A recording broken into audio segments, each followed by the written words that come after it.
दोस्तों, संसार में अनेक संप्रदाय, अनेक मान्यता है। बहुत लोगों का कहना है कि ईश्वर है और बहुत लोगों का कहना है ईश्वर नहीं है।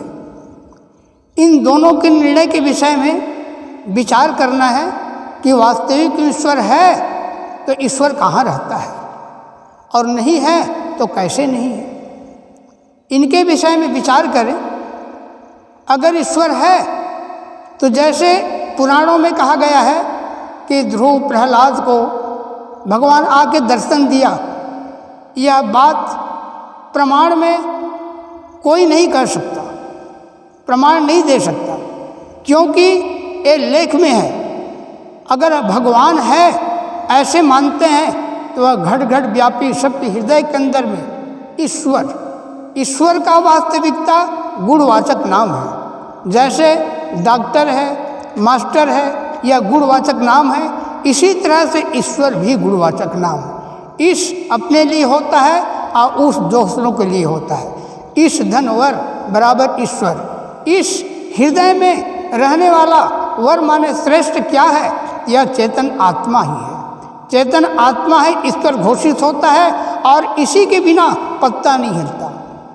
शरीर तो वही है, जब इसमें से प्राण निकल जाता है, आत्मा निकल जाती है, तो इस शरीर के एक बेग कार्य समाप्त हो जाता है। लोग मान्यता करते हैं कि ईश्वर के बिना पत्ता नहीं हिलता।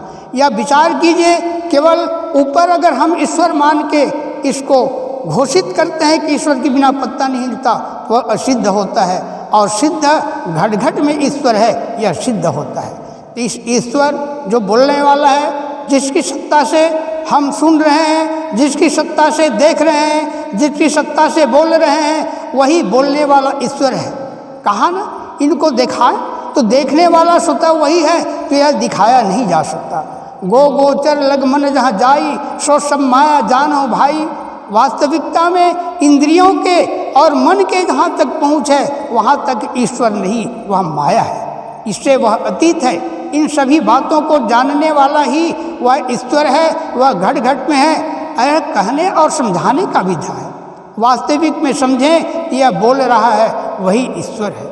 जैसे किसी बच्चे पढ़ लिख करके डॉक्टर मास्टर बनता है, इसी तरह से इसके अंदर रहने वाला आत्मा अपने विकारों को काटते काटते जब वह काट लेता है पूर्ण रूपेण से, तब वही आत्मा महात्मा बन जाता है। महात्मा का अर्थ महान आत्मा।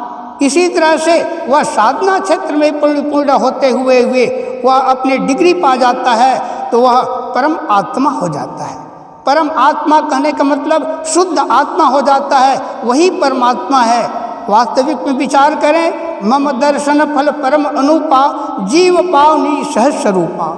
मेरे दर्शन पाने का फल स्वरूप क्या है? जीव अपने सहज स्वरूप में आना। दोस्तों, यह भगवान की खोज को छोड़ें और स्वतः जाने कि हर घट में ईश्वर भगवान है, परमात्मा है, और उसको जान करके अपने कुविचार है, दुर्गुण है, इनको त्यागें और शुद्ध बन जाएं, जो हमारा स्वरूप है। हमारा शुद्ध स्वरूप ही ईश्वर का रूप है। ऐसे विचार करके अपने विकारों को काटें तो ईश्वर स्वतः मिल जाएगा, इसमें कोई दो मत नहीं है। प्रेम से बोलिए सद्गुरुदेव की जय।